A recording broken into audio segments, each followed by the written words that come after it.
ရေကေစီခတ်သိမ်းကုန်သောကုသလဓမ္မကုသိုလ်တရားတို့သည်ဥဒ္ဒံဘာခင်ကမဏိယအထက်တန်းကိုရောက်အောင်ပို့နိုင်သောစွမ်းရည်တတ္တိအထူးရှိကြပေကုန်၏တဲ့ကုသိုလ်ကောင်းမှုဆိုတာတတ္တဝါတွေကိုအဆင့်မြင့်တဲ့နေရာကိုပို့တတ်တဲ့စွမ်းရည်ရှိတယ်တဲ့မြင့်တင်ပေးတဲ့တရားပေါ့နော်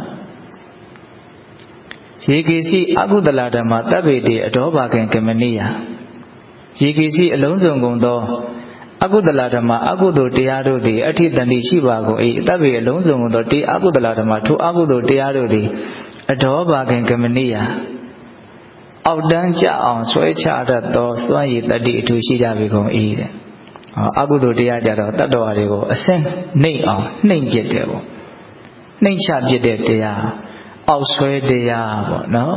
ကုသိုလ်နဲ့အကုသိုလ်ဆိုတာအဲ့လိုဖြောင်းမြောင်းမဖြစ်နေတော့ဆန့်ကျင်နေတယ်ပေါ့နော်အကုသိုလ်ဆိုတာအောက်ကိုဆွဲချတယ်ကုသိုလ်ဆိုတာအထက်ကိုမြင့်တင်တယ်ဒါကြောင့်ဦးဇင်းတို့ရောစတော်ကြီးရေးထားတဲ့စာပုဒ်ကလေးလင်္ကာလေးအလွန်မှကိုပဲကောင်းတယ်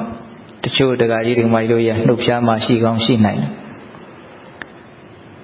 အစင်းအတက်ဤနှစ်ချက်ကွက်မြင်အောင်ကြည့်လောကမှာအစင်းသဘောအတက်သဘောဆိုတာရှိတယ်တဲ့အဲ့ဒီအစင်းသဘောအတက်သဘောလေးတွေကိုဉာဏ်ထဲမှာရှင်းရှင်းလင်းလင်းမြင်အောင်ကြည့်ကြည့်သမှာတဲ့အစင်းအတက်ဤနှစ်ချက်ကွက်မြင်အောင်ကြည့်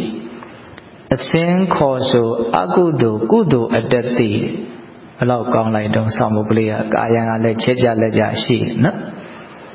အစင်းခေါ်ဆိုအကုသိုလ်ကုသိုလ်အတက်သိတယ်